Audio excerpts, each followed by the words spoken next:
नमस्कार। क्या आपको पता है पूरब का ऑक्सफोर्ड कहे जाने वाले इलाहाबाद विश्वविद्यालय में आज भी छात्र संघ के चुनाव में चुने हुए पदाधिकारी सबसे पहले लाल पद्मधर सिंह के नाम की शपथ लेते हैं। विश्वविद्यालय में जब भी किसी मांग को लेकर छात्र आंदोलन करते हैं तो वो उनकी मूर्ति के समक्ष ही इकट्ठा होते हैं और उनके नाम का नारा लगाते हैं। उसके बाद ही कोई भी आंदोलन प्रारंभ होता है। आखिर कौन थे लाल पद्मधर सिंह?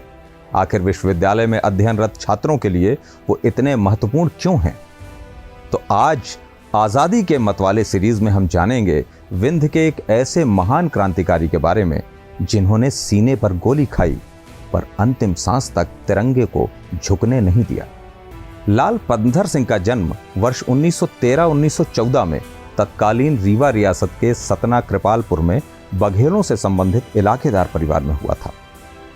कुछ स्रोतों के अनुसार उनका जन्म 14 अगस्त 1914 को हुआ था। वो लाल प्रद्युम्न सिंह के 4 बेटों में सबसे छोटे थे, लेकिन दुर्भाग्यवश जब वो 6 माह के थे तभी उनके पिता का दुखद निधन हो गया था।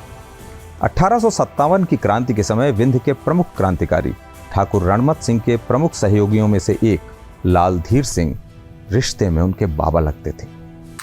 लाल पद्मधर सिंह जी हमारे सबसे छोटे चाचा थे। लाल प्रद्युम्न सिंह जी के 4 लड़के थे। स्वर्गीय लाल गजाधर सिंह जी सबसे बड़े थे, उसके बाद लाल चक्रधर सिंह जी, उसके बाद लाल संगधर सिंह जी और सबसे छोटे थे लाल पद्मधर सिंह जी। अपने पीछे जो कोठी है यही उनका जन्म स्थान है। वो देश के लिए मर मिटने के लिए तैयार रहने वाले आदमी थे। कभी अपने ऊपर कोई गलत ब्लेम वो नहीं लगने देना चाहते थे और बड़े स्वामी भक्त थे वो, स्वामी बिल्कुल। उनकी प्रारंभिक पढ़ाई कृपालपुर के निकट ही माधवगढ़ के स्कूल में हुई। ये स्कूल अब लाल पद्मधर सिंह के नाम से ही जाना जाता है। उसके आगे मिडिल स्कूल की पढ़ाई के लिए वो रीवा के मार्तंड स्कूल आ गए। बताया जाता है लाल पद्मधर सिंह बचपन से ही स्वाभिमानी लेकिन विद्रोही स्वभाव के थे, लेकिन साथ ही साथ उनमें विनम्रता और संवेदनशीलता भी बहुत थी। उनके इन्हीं गुणों से संबंधित एक किस्सा हमें कुंवर रविरंजन सिंह की किताब अब और तब रीवा से मिलता है। इसके अनुसार जब रीवा के दरबार हाई स्कूल में वो पढ़ा करते थे तभी स्कूल में घटना घटी थी। स्कूल लैब से प्रिज्म और कुछ उपकरण गायब हो गए थे। तब स्कूल के प्रिंसिपल श्री कृष्ण टोपे थे। उन्होंने इन उपकरणों की चोरी का आरोप लाल पद्मधर सिंह पर लगाया। उन्होंने अनभिज्ञता प्रकट की। इसके बाद भी प्राचार्य ने कमरे की तलाशी करवाई। स्वाभिमान के धनी लाल पद्मधर सिंह को यह बात नागवार गुजरी और उन्होंने कमरे में रखी अपनी बंदूक उठाई और प्राचार्य टोपे पर ही फायर कर दिया। गनीमत थी प्राचार्य के घाव ज्यादा गहरे नहीं थे, वो केवल घायल हुए। लेकिन इसके बाद लाल पद्मधर सिंह के विरुद्ध मुकदमा चला और उन्हें 3 वर्ष की सजा हुई। लेकिन अच्छे आचरण की वजह से वो केवल 1.5 वर्ष में रिहा हो गए। जेल से छूटने के बाद वो उच्च शिक्षा के लिए इलाहाबाद विश्वविद्यालय से बीएससी की पढ़ाई करने चले गए। पद्मधर सिंह के हम नाती हैं। हमारा नाम अतुल सिंह है। हम यहीं कृपालपुर में ही रहते हैं और हमारे बाबा 4 भाई थे। सबसे बड़े स्वर्गीय लाल गजाधर सिंह थे, फिर दूसरे नंबर में स्वर्गीय श्री लाल चक्रधर सिंह थे, तीसरे नंबर में स्वर्गीय लाल संखधर सिंह जी थे और सबसे छोटे बाबा का नाम हमारे पद्मधर सिंह था जो इलाहाबाद में शहीद हुए थे। और स्वाभिमान की गाथा तो इस तरह है कि इतने ज़्यादा स्वाभिमानी थे कि अपने ऊपर कोई भी ब्लेम बर्दाश्त नहीं करना चाहते थे। उनकी स्कूलिंग शिक्षा मार्तंड स्कूल रीवा से हुई। वहाँ पे ही हॉस्टल में वो रहते थे। तो वहाँ का ही एक वाकया है। वहाँ पे साइंस की लैब से एक प्रिज्म चोरी हुआ था और बिना सोचे समझे वहाँ के प्रिंसिपल ने इनके ऊपर ब्लेम किया था। और फिर ये अपने इनके रूम की तलाशी लेने की बात आई तो तलाशी तो हुई, लेकिन उस तलाशी के बाद से इतना आत्मग्लान ये महसूस किए कि उस आत्मग्लान को लेते हुए प्रिंसिपल के ऊपर ही इन्होंने अपनी बंदूक से शूट कर दिया। किस्मत अच्छी थी प्रिंसिपल साहब की कि वो बच गए। उसके लिए इन्होंने उनको सज़ा भी भुगतना पड़ा। और महाराज गुलाब सिंह की दया से 3 साल बाद ये छूटे। फिर उसके बाद हायर एजुकेशन के लिए इन्होंने इलाहाबाद मूव किया और वहाँ पे रह के इन्होंने इलाहाबाद में उच्च शिक्षा प्राप्त की।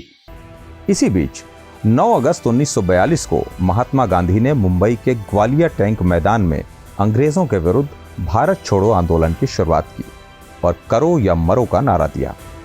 गांधी की एक आवाज पर देशवासी अंग्रेजों के विरुद्ध उठ खड़े हुए। गांधी जी ने छात्रों से भी इस आंदोलन में साथ आने का आह्वान किया। गांधी की एक पुकार में देश भर के स्कूल और कॉलेजों में पढ़ने वाले छात्र और विद्यार्थी आजादी के समर में कूद पड़े। इलाहाबाद विश्वविद्यालय के 31 छात्रों ने छात्र नेता पद्मधर सिंह के नेतृत्व में 11 अगस्त की रात को यह योजना बनाई कि वो अगले दिन यानी 12 अगस्त को इलाहाबाद की कचहरी अर्थात कलेक्ट्रेट तक यात्रा निकालकर तिरंगा फहराएंगे। अगले दिन विश्वविद्यालय परिसर में छात्र छात्राएं इकट्ठा होने लगे। छात्र 2 दलों में बटे। एक दल कचहरी की तरफ बढ़ा और दूसरा दल कर्नलगंज प्रेस की ओर निकला। अंग्रेजों को भी छात्रों के इस आंदोलन का पता चल गया, जिसके बाद कचहरी को पुलिस छावनी में तब्दील किया गया। इलाहाबाद का कलेक्टर तब डिक्सन नाम का एक ब्रिटिश ऑफिसर था और पुलिस कप्तान थे S.N. आगा। उन्हें ही क्रांतिकारियों को रोकने का जिम्मा दिया गया था। कलेक्ट्रेट की तरफ जा रहे छात्रों के दल को हाथों में तिरंगा थामे लीड कर रही थी नयनतारा सहगल। नयनतारा सहगल पंडित जवाहरलाल नेहरू की भांजी हुआ करती थी। उनके साथ लाल पद्मधर सिंह चल रहे थे, जो योजना अनुसार अगले दिन की तिरंगा यात्रा को लीड करने वाले थे। छात्रों का जुलूस भारत माता की जय, इंकलाब जिंदाबाद के नारों के साथ आगे बढ़ रहा था। छात्रों को लक्ष्मी टॉकीज के पास ही रोक दिया गया और वापस लौट जाने के लिए कहा गया। लेकिन चेतावनी के बाद भी जब जुलूस नहीं रुका तो डिक्सन ने लाठीचार्ज का आदेश दिया। छात्रों पर लाठियां बरसाई जाने लगीं, लेकिन मतवाले युवा क्रांतिकारियों पर इसका कोई असर नहीं हुआ और वो निरंतर आगे बढ़ते रहे। इसी बीच अंग्रेजों के आदेश पर आंदोलनकारियों के बीच कुछ शरारती तत्व भी शामिल हो गए थे। उनका काम माहौल को बिगाड़ना था, जिससे पुलिस को छात्रों पर एक्शन लेने का बहाना मिल जाए, और हुआ भी वही जो अंग्रेज चाहते थे। रैली में शामिल इन शरारती तत्वों ने पुलिस पर पथराव कर दिया। अंग्रेजी पुलिस को बहाना तो चाहिए ही था, लिहाजा क्रांतिकारियों को हटाने के लिए डिक्सन ने फायरिंग का आदेश दे दिया। गोली से बचने के लिए नयनतारा सहगल समेत सभी छात्र जमीन पर लेट गए। नयनतारा सहगल को कवर दे रहे पद्मधर सिंह ने जब देखा कि तिरंगा नीचे गिर रहा है तो उन्होंने उसे थाम लिया और गोलीबारी बंद होने के बाद ये कहते हुए, मारो देखते हैं कितनी गोलियां फिरंगियों की बंदूकों में हैं, और इंकलाब जिंदाबाद के नारे लगाते हुए वो आगे बढ़ने लगे। पुलिस के लगातार चेतावनी के बाद भी जब पद्मधर सिंह नहीं रुके, तभी पुलिस कप्तान द्वारा चलाई गई लगातार 3 गोलियां उनके सीने में आकर लगी। उनके साथी उन्हें पार्क में पीपल के एक वृक्ष के नीचे ले गए, जहां उन्होंने अंतिम सांसें ली। लेकिन अंतिम दम तक उन्होंने तिरंगा नहीं छोड़ा था। विंध्य का ये लाल तिरंगे की आन बान और शान रखते हुए मातृभूमि पर कुर्बान हो गया। बाद में छात्रों के अथक प्रयास के बाद गंगा नदी के तट पर उनके पार्थिव शरीर का अंतिम संस्कार किया गया। लेकिन लाल पद्मधर सिंह की शहादत के बाद इलाहाबाद शहर में और वहां के लोगों पर क्रुद्ध अंग्रेजी सरकार का ऐसा कहर टूटा कि उससे त्रस्त होकर वहां के डिप्टी कलेक्टर आमिर अली ने सरकारी नौकरी से अपना त्यागपत्र दे दिया। इस बात की जानकारी हमें देश के वरिष्ठ पत्रकार और इलाहाबाद विश्वविद्यालय के पदाधिकारी रहे अरविंद सिंह के माध्यम से मिली। 12 अगस्त 1942 को वो एक छात्रों के दल को लेकर विरोध करते हुए शहीद हुए थे, और उनके शहादत के बाद जिस तरह का वातावरण बना था, पुलिस का जो अत्याचार हुआ था, उसे लेकर इलाहाबाद में ही तैनात एक डिप्टी कलेक्टर जो कि आमिर अली के नाम से जाने जाते थे, उन्होंने त्यागपत्र दे दिया था और बहुत सारी घटनाएं हुई थी। लेकिन दुर्भाग्यपूर्ण बात यह है कि इसके बाद लाल पद्मधर को राष्ट्रीय क्षितिज पर जो उनकी शहादत को, उनकी यादों को सहेज के रखना चाहिए था, वो नहीं रखा जा सका। मुझे याद है कि 1979 से लेके 86 के बीच में, जबकि मैं इलाहाबाद में विश्वविद्यालय परिसर में था, तो मैंने देखा था कि कोई भी ऐसा चुनाव या कोई भी ऐसी जनसभा नहीं हुई जिसमें लाल पद्मधर को छात्र याद न करें। और श्री अनुग्रह नारायण सिंह जी के छात्र संघ अध्यक्ष काल में मुझे याद है कि लाल पद्मधर जी के नाम पर एक पुस्तकालय की स्थापना हुई थी। और हमारा जो छात्र संघ का भवन वहाँ है वो 1939 में जिसका उद्घाटन गोविंद वल्लभ पंत जी ने किया था, उस भवन का नाम भी पद्मधर जी के नाम पर है। एक मूर्ति भी लगी है, सड़क भी उनके नाम पर है।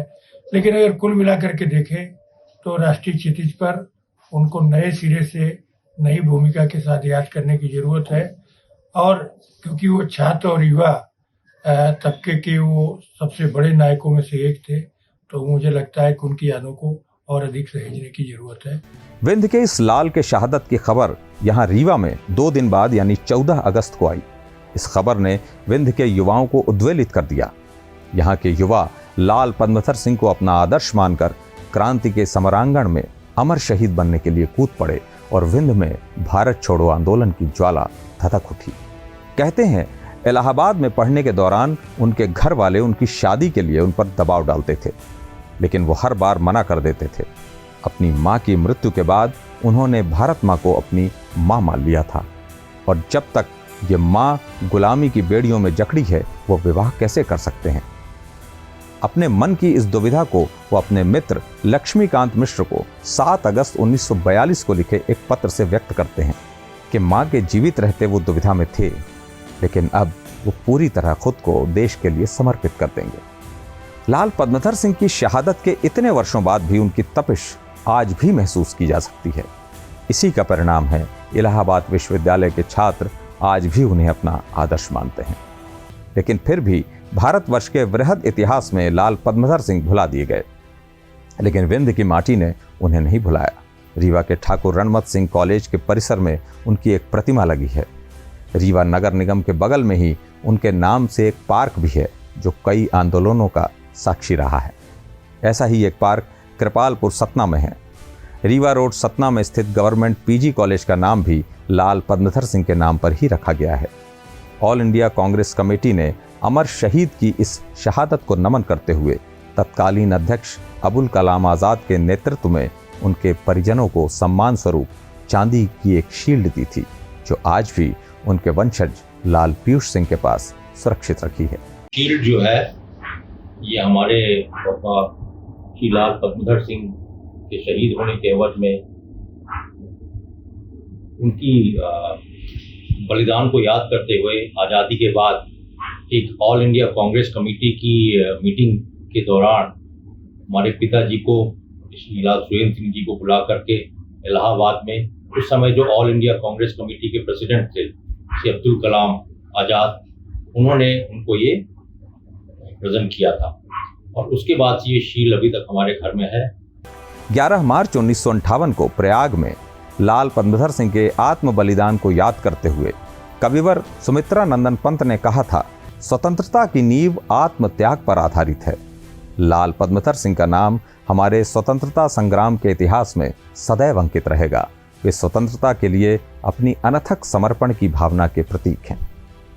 लाल पद्मधर सिंह विंध्य क्षेत्र से संबंध रखने वाले एक महानतम स्वतंत्रता संग्राम सेनानी थे, जो इलाहाबाद विश्वविद्यालय के छात्र थे और 1942 में हुए भारत छोड़ो आंदोलन के समय तिरंगे की आन बचाते हुए अंग्रेजों की गोलियों का शिकार होकर वीर गति को प्राप्त हो गए थे। लाल पद्मधर सिंह की शहादत हम सब के लिए एक प्रेरणा है। ये वीडियो आपको कैसा लगा हमको कमेंट्स में ज़रूर बताएं। ऐसे और भी वीडियोस के लिए जुड़े रहें हमारे साथ, यानी शब्द सांची विंध्य के साथ। आप सबका बहुत बहुत आभार, बहुत बहुत धन्यवाद। नमस्कार।